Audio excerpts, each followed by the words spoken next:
Salut André, merci d'avoir accepté cette interview.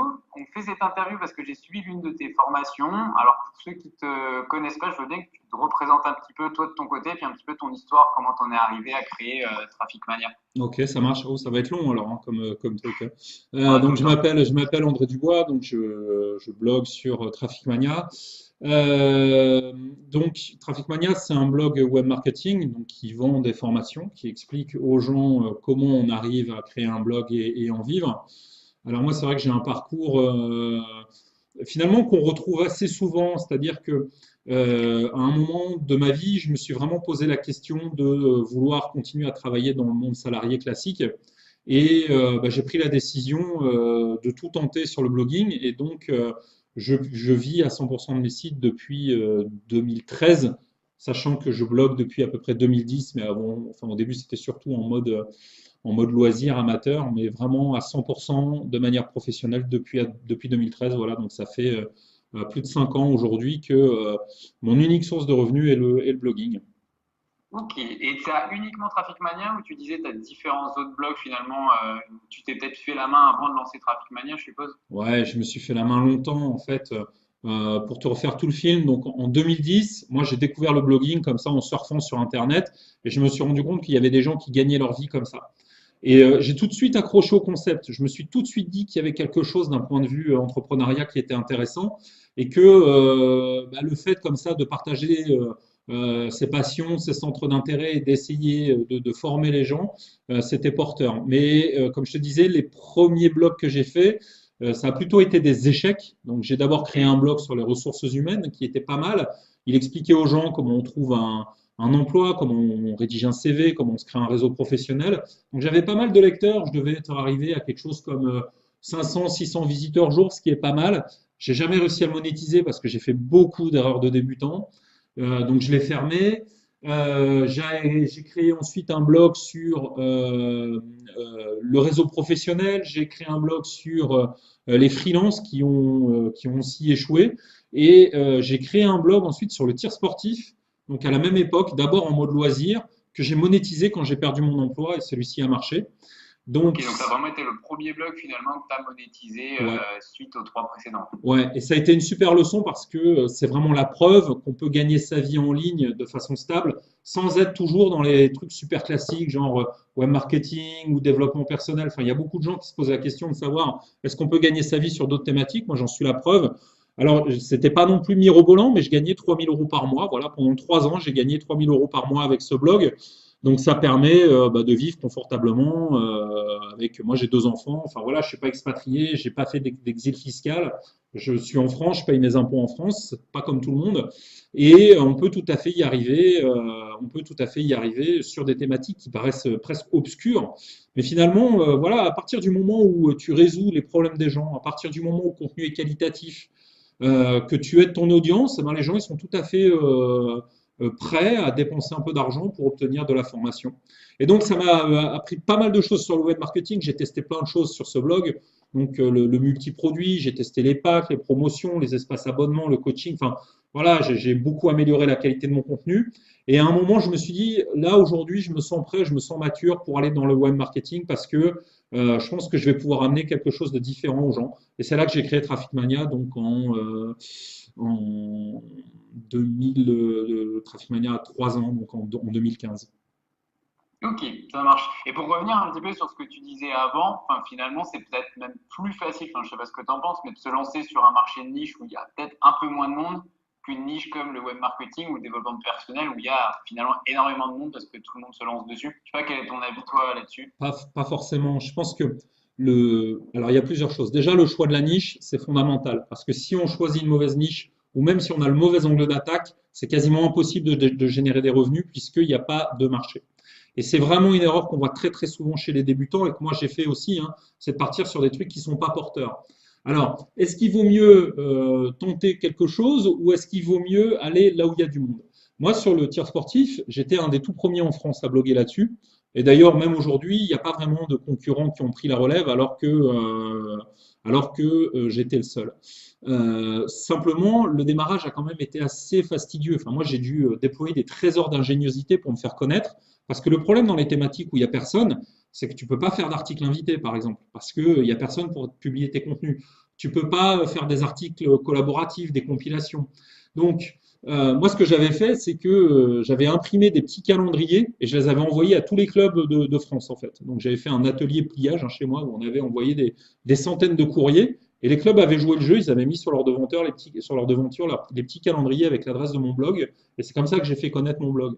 Maintenant, aller dans une thématique qui a l'air bouchée, moi, je pense que c'est une bonne chose parce que ça prouve qu'il y a un marché. D'accord? Ça prouve que, on peut y vivre. La question, c'est de se dire comment est-ce qu'on fait pour exister sur ce marché? Effectivement, il y a plein de thématiques qui ont l'air bouchées, mais il faut quand même avouer qu'en France, le niveau du blogging, il est assez ras des pâquerettes et que dans le web marketing, il n'y a pas beaucoup de gens qui sont sérieux. Alors, il y a beaucoup de gens qui gagnent des fortunes, mais il y a beaucoup de gens qui gagnent des fortunes en faisant de la merdouille.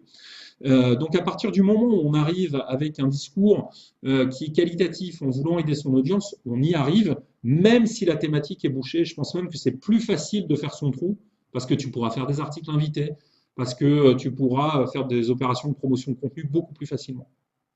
Ok, c'est un raisonnement intéressant du coup pour toi. Plus ça va être bouché, plus finalement ça va être facile de Ouais. promouvoir son contenu parce qu'il y a déjà des personnes finalement qui sont présentes sur ce marché-là, Et contrairement à ce que tu disais au marché de niche. exactement, exactement. Alors, c'est pas une méthode qui est sûre à 100%, on n'est jamais sûr hein, en ce qui concerne le positionnement, mais pour quelqu'un qui serait pur débutant, c'est beaucoup moins risqué de se dire je vais aller sur une niche qui est encombrée que sur un truc où il n'y a peut-être pas de marché. C'est ce que j'appelle en fait la théorie de la pizzeria. Si tu prends ton quartier, je suis sûr qu'autour de chez toi, il y a plein de pizzerias et il n'y a pas beaucoup de, je sais pas, de restaurants albanais. C'est pas que la bouffe albanaise, c'est pas bon, c'est que les gens préfèrent les pizzas. Et donc finalement, il vaut mieux ouvrir une nouvelle pizzeria, mais être meilleur que les autres, que de faire un restaurant albanais. Tu auras probablement plus de chances de succès. Ok, totalement belle métaphore avec la pizzeria. Et toi de ton côté, du coup, tu as fait comment la promotion de ton blog au tout début? Tu Ah, parles beaucoup justement des articles invités, de la collaboration. Traffic Mania, finalement, tu l'as fait connaître comme ça au tout ouais, début. principalement. Traffic Mania, je l'ai principalement fait connaître avec les articles invités. Donc, moi, j'ai créé un petit bonus, un petit guide PDF. Créé une page et j'ai dit tout simplement, voilà, le site est en construction, vous pouvez télécharger le guide gratuitement. Et ben, les premiers mois, j'ai pas publié chez moi, j'ai publié chez les autres. J'ai fait plein d'articles invités. Et à chaque fois, ben, je renvoyais vers cette page-là. Donc les gens arrivaient sur la page, voyaient le bonus, ils s'inscrivaient. Et j'ai comme ça créé ma liste avant de publier mon premier article. Parce que finalement, publier sans avoir de lecteur, c'est un peu idiot. Parce que tu vas passer du temps, tu vas donner ton savoir, mais personne ne va le lire. Donc ça n'a pas de sens. Donc moi, j'ai d'abord créé ma liste. Quand j'ai eu suffisamment d'inscrits, j'ai publié chez moi en disant, bah voilà mon premier article. Et c'est pour ça que dès le premier article, j'ai eu des commentaires, des partages et de l'engagement sur mon blog. Et finalement, tu as fait la démarche qu'on voit un petit peu à l'inverse de ce qu'on voit partout. C'est vrai que toi, tu t'es dit, je vais pas faire du contenu si j'ai pas de lecteur. Bah Donc, oui, au début, tu t'es bien sûr. vraiment consacré à écrire chez les autres pour te créer ta mailing list et ensuite créer ton contenu. Et ouais, parce que sinon c'est extrêmement décourageant. Parce que qu'est-ce qui va se passer? Les gens, ils vont écrire chez eux. Ils vont aller voir leur chiffre trafic. Ils vont avoir 3, 4 articles. Pas de commentaires, pas de partage. Donc enfin, c'est juste frustrant. Donc les gens après ils se mettent à publier tous les jours et ils voient que ça bouge pas. C'est pas parce que tu publies un article de plus que le trafic va arriver comme par magie. Il faut se faire connaître. Et la publication, ce n'est pas de la promotion. La promotion, c'est des stratégies à part qui cherchent à faire connaître le contenu, mais ça sert à rien d'écrire si tu n'as pas de lecteur. C'est comme si, j'en sais rien, c'est comme si Disney lançait un Star Wars sans faire de pub. Eh ben, le film, il marcherait 10 fois moins. Parce qu'il n'y aurait que les Totalement. initiés qui seraient au courant. Alors que là, quand tu prends le nouveau Star Wars, je sais pas, mais quasiment 6 mois avant, tu commences à avoir des trucs sur YouTube, des interviews, des machins, ils organisent un buzz. Et comme ça, le jour de la sortie, les gens sont au courant qu'il y a quelque chose. Ils font de la publicité à la télé, les affiches, etc., etc. Donc ça envoie du monde. C'est exactement la même chose. Je sais pas, moi, si tu ouvres un restaurant, avant de l'ouvrir, tu vas mettre des flyers sur les pare-brises, tu vas essayer de faire un petit peu de buzz dans ton quartier, tu vas mettre des affiches. C'est pas le jour J, tu ouvres ton truc et personne n'est au courant et personne ne vient, parce que c'est sûr que là, tu cours à la catastrophe. Ah, puis comme tu dis, tu vas avoir finalement la frustration d'avoir fait un bon article, parce qu'il y a quand même des personnes qui vont faire des articles très qualitatifs finalement, mais qui derrière le fait d'avoir peu de visiteurs, ça te décourage Ah ben, sur le temps. bien sûr, moi je reçois tous les jours enfin, moi je vois des gens, ils ont écrit 50, 100 articles, ils ont 40 inscrits. Et tu vas sur le blog est bon, mais personne ne sait que le blog existe. C'est juste dramatique hein, pour eux. Donc, moi, enfin, voilà, le conseil pour les gens qui sont dans ce cas-là, c'est arrêter de publier chez vous et commencer à faire juste des articles invités. Voilà. Ok. C'est un Est-ce premier que tu truc. utilises d'autres techniques finalement de promotion? Des Ouais, articles invités, que ce soit une technique, que tu vas faire de la pub Facebook par exemple derrière ou autre chose? ouais, bien sûr, la publicité Facebook, ça marche très très bien. Alors, à condition de savoir la faire, parce que l'outil de gestion publicitaire Facebook, c'est devenu un monstre au fur et à mesure des années. Donc ça mérite quand même un vrai savoir-faire et puis ça peut coûter cher. Donc si c'est mal fait et qu'on fait juste brûler de l'argent sans retour, ça vaut pas le coup. Mais la pub Facebook, oui, j'en fais, ça marche très bien. J'ai fait des concours aussi. Les concours, ça cartonne si c'est bien fait. On peut faire des articles collaboratifs, on peut même démarcher les gens sur les réseaux sociaux un par un. Ça aussi, c'est un truc que j'ai fait au début de Traffic Mania. Mais en fait, il y a aussi un problème avec le blogging, c'est que les gens sous-estiment le travail que ça représente. Il y a un vrai discours qu'on entend partout qui est devenez riche facilement en claquant des doigts, machin truc. Et oui, on peut devenir riche en bloguant, mais c'est certainement pas facile et c'est certainement pas sans travail. Moi, par exemple, sur les premiers articles de Traffic Mania, à chaque publication d'article, j'envoyais 100 à 150 emails personnalisés à la main à des gens pour qu'ils viennent le lire. D'accord? Donc, en gros, je passais une journée à écrire l'article et après, je passais une journée à faire des copier-coller d'emails. C'était juste affreux, quoi, hein. C'est un travail de bourrin. Mais en quelques mois, ma liste, elle a vraiment atteint des niveaux importants et j'ai pu monétiser très vite. Donc aujourd'hui, j'ai assez de monde, j'ai plus besoin de m'instradre dans ce genre de truc. Mais quand tu dis à des gens, bah ouais, identifie 300 comptes Twitter de gens qui seraient potentiellement intéressés par ta thématique, envoie-leur des petits messages perso, ah, les gens ils sont découragés, ils veulent pas le faire. Mais après, voilà, je veux dire, qu'est-ce qu'on veut, quoi. C'est finalement si tu vas passer limite beaucoup plus de temps à la promotion de ton article qu'à la rédaction de ton article Au en début, soi. oui. Au début, Donc, oui. au Oui. début de ton contenu. Au début, oui. Maintenant, enfin voilà, moi j'ai une grosse liste, donc ça s'auto-nourrit parce qu'au bout d'un moment, au bout d'un moment, tu commences à être bien référencé.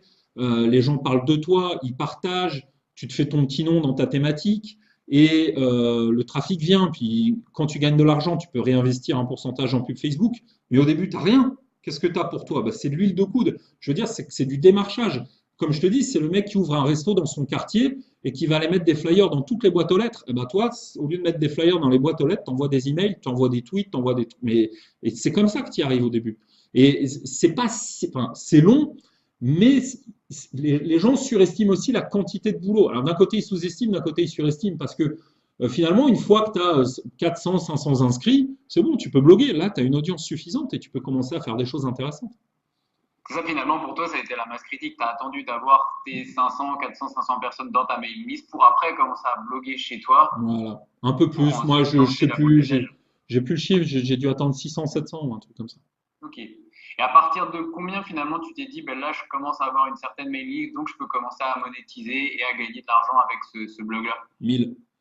Moi, je 1000. recommande, ouais, parce que Ouais. en dessous, tu vas gagner quelques centaines d'euros, mais moi, si tu veux, moi, je veux pas gagner quelques centaines d'euros. Moi, je veux gagner quelques milliers d'euros, d'accord, chaque mois, de manière stable. Je veux pas faire un coup et derrière, ça se casse la gueule. Donc, il faut le faire avec une liste suffisante et il faut le faire avec les bons produits. Au début, il vaut mieux vendre du coaching que des e-books, par exemple.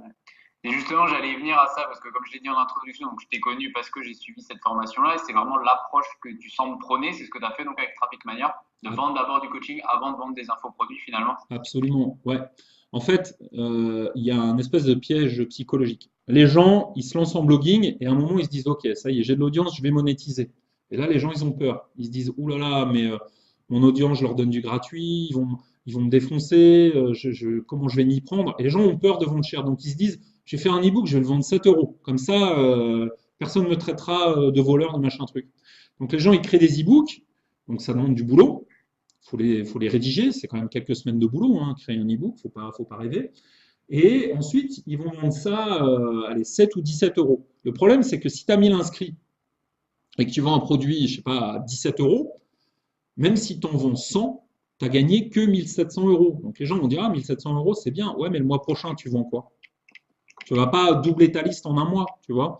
Donc finalement, partir sur des produits pas chers au début, c'est une grosse erreur. Et c'est beaucoup mieux donc de vendre des produits un peu plus chers. Et le coaching, c'est parfait parce que, un, c'est toi le produit, tu n'as pas de produit à créer. Il suffit d'envoyer un email à ta liste et de dire, bah voilà, j'ai un service de coaching qui est intéressé.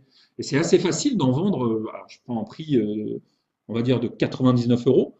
C'est assez facile d'en vendre une douzaine tous les mois. Et tous les mois, donc tu crées du récurrent, d'accord? Et moi, au début de Traffic Mania, j'ai vendu que du coaching et j'ai très très vite monté les prix. Mais aujourd'hui, mes coachings, ils sont à, je sais plus, 499 ou 599. Donc j'en fais moins qu'avant parce que ça demande beaucoup de travail. Aujourd'hui, j'ai une grosse audience, donc j'ai pas besoin d'en faire. Mais j'en ai fait beaucoup, beaucoup, beaucoup, beaucoup. Et j'ai très bien gagné ma vie en faisant simplement du coaching. Et quand tu faisais du coaching, finalement, ça va être un accompagnement. Je suppose que tu vas faire l'heure de coaching et d'ailleurs, tu vas aussi accompagner la personne dans ce qu'elle va mettre en place, etc. Ou c'est Bon. vraiment juste la prestation 1 heure de coaching? Alors, tu peux le faire de plein de manières différentes. Au début, quand je le vendais 99 euros, je faisais 1 heure de coaching, basta. D'accord? Après, j'ai voulu monter en gamme et le vendre plus cher. Donc, j'ai fait des coachings plus longs. J'ai envoyé des enregistrements.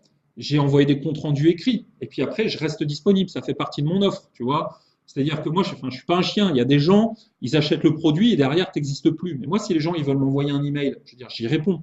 Si mon client coaching, il est complètement bloqué, il me dit au secours, André, j'y arrive pas, eh ben, on se fait un Skype. Moi, il y a des gens, par exemple, qui ne savaient pas se démerder avec leur autorépondeur et leur plugin parce qu'ils étaient débutants. Derrière, moi, j'ai passé 1 heure avec eux sur Skype juste à leur montrer comment on mettait un formulaire sur un blog. D'accord? Donc après, moi, c'est du sur-mesure, mais je travaille comme ça.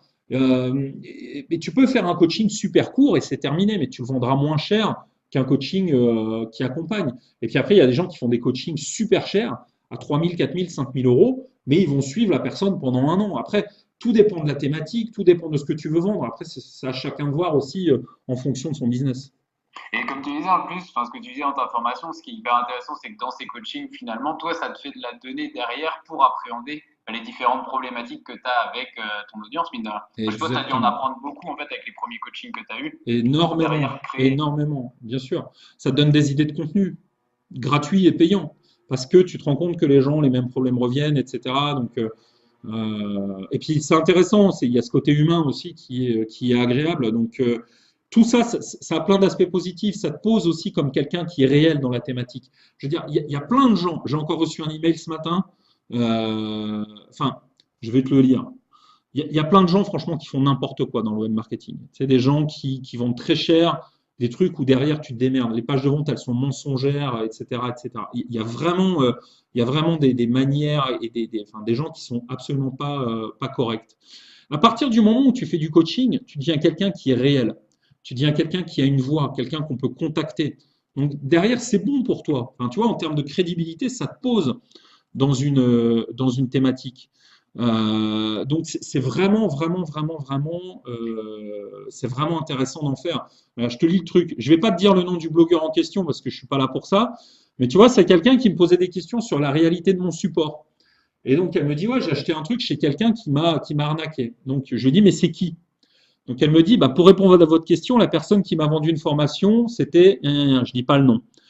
Donc il me l'a vendu 297 euros, support email 24/24, 7 jours sur 7. Au lieu de 20 heures de formation, j'ai reçu 10 heures de vidéos. Un module était manquant, des vidéos n'avaient pas de son, d'autres étaient inaccessibles, auxquels s'ajoute un support inexistant. 5 jours après, j'avais toujours pas de réponse à mes emails. J'ai demandé un remboursement. Et là, on m'a répondu en 2 heures et on m'a parlé de mails envoyés à un avocat, de diffamation et qu'aucun remboursement ne serait fait car les produits virtuels n'y sont pas soumis. Donc, tu vois, des gens en blogging qui font n'importe quoi, qui sont des escrocs, il y en a plein. Il y en a plein. Donc, toi, à partir du moment où tu as une approche qui est honnête, où tu prends pas les gens pour des cons, où tu vends du qualitatif et derrière tu t'accompagnes, tu fais ton trou et tu dures. Tu vois, ce mec, dans 2 ans, il est fini, quoi. Et c'est bête à dire, mais en fait, enfin, je me rends compte en entendant ces propos-là, même si j'ai déjà vu qu'il y avait pas mal d'arnaques sur le blogging, je pense pas que c'était à ce point-là, comme un mail que tu viens de lire. C'est incroyable parce que tu en viens à te démarquer finalement par ton honnêteté, ton accessibilité, le fait que tu répondes aux mails, alors qu'on soit sur beaucoup d'autres business, sur l'entrepreneuriat classique, c'est une chose qui est ultra basique en fait. Mais c'est un truc de fou. Enfin, je veux dire, le service client, c'est la base. Toutes les boîtes aujourd'hui, elles se battent sur le service client. Par exemple, je sais pas, quand tu as un problème avec ta box, le truc qui t'énerve, c'est quand tu tombes sur un call center où les gens ils sont dans des procédures et ils savent pas t'aider. Tu vois? Et les opérateurs qui arrivent à faire un truc un peu moins robotisé, ils y arrivent. Un autre truc, par exemple, dans l'apprentissage des langues, tu as une boîte énorme qui s'appelle Babel, qui fait des cours de langue. Ok, ils font de la pub à la télé, c'est des millions d'euros, quoi. C'est une boîte internationale. Il y a des blogueurs qui vendent des cours de langue et qui arrivent à faire des véritables fortunes. Pourquoi? Parce ils ont mis les moyens sur le service client. Ils répondent aux mails, ils créent de la proximité et ils arrivent à faire aussi bien que des boîtes qui sont énormes. Donc, moi, quand j'entends des blogueurs dire dans le web marketing, ah là là, moi je réponds pas aux emails parce que je préfère aller à la plage et c'est bon pour ma créativité, je veux dire, j'ai des montées de tension, quoi. Je me dis, mais c'est du foutage de gueule. Et le truc, c'est qu'ils influencent les gens. C'est-à-dire qu'après leurs clients, dans d'autres thématiques, ils pensent que c'est comme ça qu'il faut faire. Ils pensent qu'il ne faut pas répondre aux emails parce que c'est de la perte de temps et ce n'est pas de la valeur ajoutée. Ils pensent qu'il ne faut pas faire du satisfait ou remboursé parce que sinon les gens exagèrent. Non, c'est pas vrai, les gens n'exagèrent pas. À partir du moment où les produits sont bons, les gens n'abusent pas des clauses satisfait ou remboursé. Moi, je le vois. Donc voilà, j'en ai très peu. Et c'est sûr que si tu fais de la merde, là, tu te bordes. Et les mecs, ils commencent à parler avocat, machin. Et ils diffusent ces espèces de mauvaises pratiques dans tout le business. C'est terrible. C'est vrai qu'on sent que c'est un sujet qui, pour le coup, te touche vraiment parce que tu reçois peut-être pas mal de demandes, comme tu disais, comme le mail que tu viens de nous lire, de clients qui ont été un peu abusés et qui finalement, à terme, viennent vers toi, viennent vers des coachings comme on peut faire de notre côté en individuel avec un vrai SAV, avec une vraie réponse client derrière. Exactement. Et quand tu regardes les marchés qui sont plus matures, si tu regardes le marché blogging américain, tous les gros, tous les mecs qui sont lus et qui comptent, ils ont du service client qualitatif. Ils répondent aux emails, ils sont là, ils accompagnent. Tous ceux qui ont pris les gens pour des cons, ils ont giclé. Et en France, on n'y est pas encore, mais ça va venir. Je veux dire, si toi, tu arrives dans une thématique, pour le même prix, ton produit, il est meilleur, il y a plus de services, mais tu vas les défoncer, ces mecs. Il leur restera juste à eux les pages de vente racoleuses, machin, mais les gens, ils se font avoir une fois, pas deux. Moi, il y a des. Enfin, voilà. À mes débuts blogging en 2010, j'ai acheté des formations chez des blogueurs, j'en ai pris une et pas deux. Je me suis dit, ok, tu m'as baisé une fois, c'est terminé.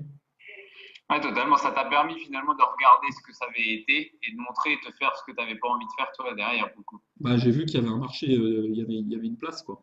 J'ai vu qu'il y avait une Et de ton place. côté, toi, sur tes différents produits, j'ai remarqué que tu avais un axe aussi de différenciation vis-à-vis d'autres marketeurs, c'est que tu fais plusieurs formations finalement derrière. Tu fais pas qu'une seule et unique formation, ça va être ton produit phare. Tu vas faire plusieurs produits, je crois que tu es rendu à une vingtaine de cours en ligne.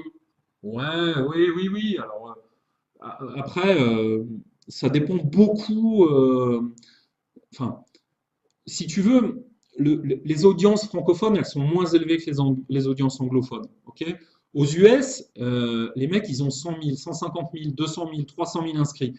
Tu peux vivre comme ça des années avec un ou deux produits. Parce que ton audience est tellement importante que c'est pas grave. En francophone, les audiences, elles sont plus restreintes. Donc finalement, d'un point de vue business, c'est plus intéressant de recréer du contenu et de le reproposer, enfin, de proposer du contenu à tes clients existants, parce qu'à un moment, tu ne vas pas pouvoir doubler ta liste tous les mois. Le marché, il est trop petit chez nous. Donc on est aussi tenu à ça. Tu vois, par exemple, sur le tir sportif, j'avais 3000 inscrits. C'est pas beaucoup, hein. 3000 inscrits, c'est pas beaucoup. Parce qu'en France, il y a, non, 4000 inscrits, je crois. Au maximum, c'était 4000. En France, il y a 20 000 personnes qui pratiquent ce sport. Donc, en pourcentage, par rapport à la population totale, c'est pas mal. Tu vois, 4000 sur 20 000, tu dis, ouais, j'ai quand même réussi à Ouais, capturer pas totalement. mal de monde. Mais à un moment, donc, j'allais pas doubler, j'allais pas en avoir 8000. Donc, les gens qui ont acheté ton produit, ils sont contents, machin. Mais si tu veux gagner de l'argent, il faut pouvoir leur reproposer un autre produit, quoi. Et donc, finalement, d'un point de vue business, c'est plus intéressant, moi, je trouve, de travailler comme ça parce qu'on n'est pas sur un marché qui est infini, quoi. Et puis finalement, en plus, ça doit te permettre aussi, je suppose, de fidéliser tes clients parce qu'un client auquel tu as fait répondre à une première problématique avec un premier produit a peut-être sans doute une deuxième, troisième problématique. Ce qui fait qu'avec le même client, tu vas pouvoir lui vendre deux, trois formations différentes. Ouais, et puis il y a aussi l'espace abonnement, tu vois. Donc, tu fidélises les gens en rajoutant du contenu régulièrement. Les gens vont s'abonner pour une somme correcte et ils ont régulièrement des nouvelles formations. Enfin, il y a plein de manières de le faire, mais c'est certain. Enfin, plus ton contenu est bon, plus tu accompagnes, plus tu réponds aux emails, plus les gens tu les fidélises. Et plus c'est toi qui viennent voir et pas les autres. Et finalement, à terme, maintenant, comment régulièrement tu fais la promotion de tes contenus? Tu fais la promotion uniquement en indépendant avec ta mailing list ou de temps en temps, tu vas faire quelques partenariats ou c'est vraiment uniquement avec ta mailing list maintenant? Non, non, je continue toujours à en faire. La promotion, c'est important. Il faut toujours animer sa liste. Il faut toujours essayer d'avoir des nouveaux inscrits. Les mailing lists, elles sont pas perpétuelles, hein. Les gens, ils ont une période d'intérêt de quelques mois et après, ils passent à autre chose, surtout dans le web marketing. Et donc, j'utilise, je te l'ai dit, pas mal la pub Facebook. Je travaille aussi beaucoup avec d'autres blogueurs, ce qui me permet de profiter entre guillemets de leur audience, parce que quand je fais de l'affiliation avec d'autres blogueurs web marketing qui travaillent bien et qui parlent de Traffic Mania, ça me fait connaître. Voilà, je claque souvent des liens dans mes articles pour parler d'un autre blog. Donc derrière, ils me remercient en partageant sur leur réseau. Enfin, tu vois, je fais toujours un petit peu d'animation là-dessus pour continuer à augmenter la portée de mon blog. Ok, ça marche. Donc finalement, tu répètes finalement le process que tu as mis en place au début de manière régulière avec des nouveaux produits et c'est comme ça que le flux est en continu régulièrement. Exactement. Et c'est aussi pour ça que c'est pas réellement du revenu passif, le blogging. Tu sais, il y a beaucoup de gens qui pensent que on a une liste, on a un produit, ça tourne tout seul. Non, c'est pas du revenu passif. Il faut animer le truc. Et est-ce que pour terminer, est-ce que tu aurais trois, on va dire, trois conseils, quelqu'un qui démarre, qui commence déjà à avoir un blog avec quelques visiteurs, est-ce que tu aurais trois conseils principaux là, toi, ce qui ressort finalement vis-à-vis de tout ce qu'on s'est dit, vis-à-vis des erreurs que tu as pu faire auparavant, de ce que tu as vu, de ce que Ouais. tu vois dans ton marché? Alors la clé, c'est c'est de bien se positionner. Parce que si on part sur une mauvaise thématique, ou même pire, avec le mauvais angle d'attaque sur une thématique, c'est super dur à rétablir. Donc il vaut mieux pas se tromper dès le début. Donc Parce que là, finalement, l'angle d'attaque est même plus important finalement, comme tu le disais, que le marché sur lequel tu vas attaquer. ouais. Ouais, parce que par exemple, tu prends par exemple les voitures. Si tu veux un site genre Caradisiac, ils ont un trafic énorme. Ils parlent de voitures, d'accord? Mais ils pourront jamais vendre une formation. C'est difficile à monétiser autrement que par la pub. Si toi, tu es fan de bagnole et que tu veux monter un blog sur la bagnole, il ne faut pas que tu parles par exemple de la nouvelle Renault, la nouvelle Porsche, machin. Ce qu'il faut faire, c'est par exemple des cours de pilotage. Comme ça, les fanats de pilotage, ils vont acheter ta formation pour gagner des temps à chaque tour. Donc, tu vois, on peut parler d'une même niche, mais selon l'angle d'attaque que tu vas avoir, tu vas gagner ta vie ou pas. Et ça, les débutants, je veux dire, ils se plantent 8 fois sur 10 et derrière, ils abandonnent parce qu'ils se disent, ah, mais ça marche pas, machin. Donc, il faut bien se positionner et il ne faut pas hésiter, honnêtement, à se former et à être accompagné par des gens qui peuvent vraiment t'aider là-dessus. Donc voilà, toi, si tu fais du coaching, il faut en parler. Moi, j'en fais. Dans mes formations, je parle beaucoup du positionnement. Donc le premier truc, c'est bien se positionner et pas avoir peur de se former, de dépenser de l'argent intelligemment là-dessus. Le deuxième truc, c'est de pas publier tout de suite, mais d'abord de faire monter sa liste, comme je te l'ai dit, parce qu'on en a déjà parlé. Et le troisième truc, c'est d'agir. C'est de comprendre que il n'y a pas réellement de formule miracle, de hack, d'astuces, de machin, de trucs. Derrière, c'est bosser, c'est faire du qualitatif, c'est promouvoir. Voilà. C'est je fais du bon contenu, je fais du bruit pour faire connaître mon bon contenu. Les gens tombent sur mes articles, ils sont qualitatifs. Les gens, ça leur plaît, ils s'inscrivent, ils sont fidélisés, ils reviennent lire le suivant. Et après, éventuellement, ils vont acheter un produit. C'est pas plus compliqué que ça. Il n'y a pas un truc magique, machin truc qui va faire que tu vas y arriver en 5 minutes, quoi. Et ça me semble hyper important de conclure là-dessus sur, on en a pas mal parlé, le côté, il y a faire du contenu qualitatif qui est une bonne chose, mais il y a tout autant de temps à passer derrière sur la promotion de votre contenu, en parler avec d'autres blogueurs, le faire relayer, faire des articles en collaboration, etc., etc. Ouais, c'est extrêmement important. Mais écoute, André, merci beaucoup pour cette interview. Tu me dis si tu avais un dernier mot à rajouter, mais en tout cas, merci pour tout. Merci pour tous ces conseils. Et puis, on se retrouve très bientôt pour une prochaine interview ou autre. Merci Benjamin, c'était un plaisir. À bientôt et bonne continuation à toi aussi. Salut, André. Ciao.